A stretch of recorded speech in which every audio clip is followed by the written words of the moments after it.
Дараагийн мэдээлэл танилцуулъя. Зүүн Азийн орнуудад муур тэжээх хандлага ихээхэн нэмэгдэж байгаа юм байна. За жишээлх юм бол Тайванд гэхэд муурны тоо анх удаа нохооноос 2025 онд бол давсан ийм үзүүлэлт гарч байгаа юм. За ийхүү одоо хүмүүсийн хувьд муурыг сонирхон тэжээх явдал улам бүр нэмэгдэж байгаа. За гэрийн тэжээмэл муурны тоо 2023 онд 1.3 сая байсан бол өнгөрсөн жил 1.7 сая болж 33%-аар Тайванд өссөн байна. За үүнтэй ижил хандлага бол бүгд найрамд хятад ард улсад мөн ажиглагдсан. За энэ нь бол 2021 онд бол ийхүү одоо гэрийн тэжээмэл муурны тоо нохооноос давж байсан юм байна. За Японд бол анх энэ чиг хандлага эхлэж ажиглагдаж байсан. За 10 жилийн өмнө муурны тоо толгой нохоог гүйцэж төрүүлж байсан юм байна.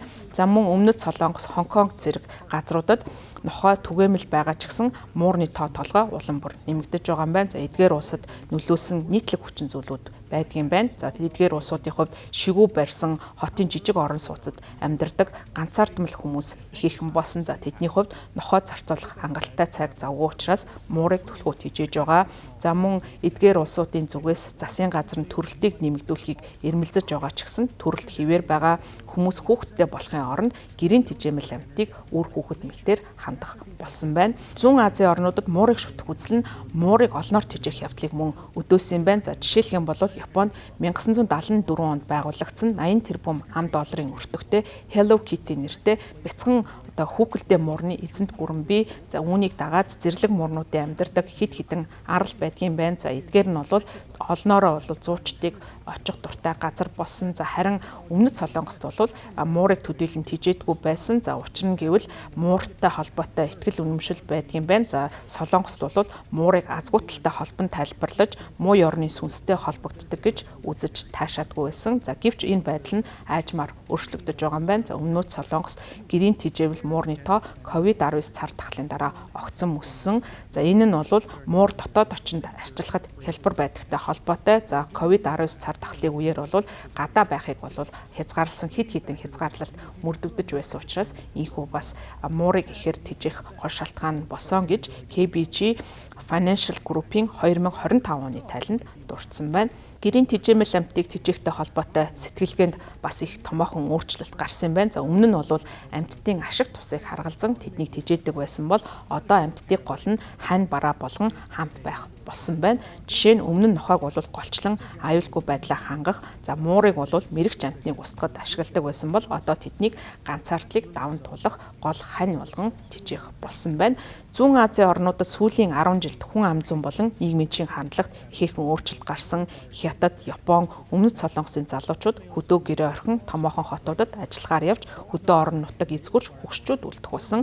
Хотод ирсэн залуучуудын хувьд бас ихээхэн сорил бэрхшээлтэй тулгардаг. Тэдний хувьд хэд өрсөлдөөнтэй зах зээлийн ажлын зах зээлд амьд үлдэх цалин хөлсний зогсон байдал, за мөн амжиргааны өртөг өндөр байгаа, за хэтэрхий олон цаг ажиллах шаардлагатай зэргээс шалтгаалan олон төрлийн бэрхшээлтэй учирдаг байна. За эдгээр дарамтаас болоод залуу Азиудын хувьд гэрэлгүй, хүүхэдтэй болохгүй байх сонголтыг хийх болсон. За энэ нь бол тэдний бас муур нохой тэжээх гол шалтгаан болсон байна. Японы хувьд хүн ам нь 16 жил дараалан буурсан бол өмнөд Солонгос дэлхийд төрөлтийн түвшнөөр хамгийн бага тооцогддог орнуудын тоонд орж байгаа. Ганц бие өрхийн тоо нэмэгдэхийн хэрээр ганцаардалч мөн нэмэгдэж байгаа юм байна. Зарим залуу хүмүүсийн хувьд орчлын ертөнцөөс удаан хугацаанд бүр мөсөн хөндийрөх үзэгдэл гарах болсон. За үүнийг бол хикимори гэж нэрлэдэг юм байна. За өмнөд Солонгосын нийслэлд гэхэд бас ганцаардалтай холбоотой асуудал тулгарсан учраас Сөүл хотын захиргааны зүгээс ганцаардалтай тэмцэх 5 жилийн төлөвлөгөөг баталсан. За энэ төлөвлөгөөнийхөө хүрээнд $327 сая зарцуулахаар болж байгаа. За Хятадын хувьд ч гэсэн ганцаардалтай холбоотой, ганц бие өргөтэй холбоотой асуудлууд бий болсон учраас хэрэглэгчдийн зүгээс бүртгэлээ өдөр бүлхийг одоо хийхийг шаарддаг аюудээд нэртэй аппликейшн гаргаж одоо тухайн хүн амьд байгаа эсхийг нь шалгадаг болсон байна. За мөн хүүхэд эхнэр нөхөр байхгүй хүмүүс амьтдад хандаж явах гол шалтгаан нь энэхүү ганцаардалтай холбоотой. За энэ нь бол Азад, за тэр дундаа зүүн Азад бол гэрийн тэжээмэл амьтдтай холбоотой зах зээлийн эрэлтийг улам бүр нэмэгдүүлж ашиг орлогыг нь ч гэсэн нэмэгдүүлж байгаа үзэгдлийг өдөөж байгаа юм байна.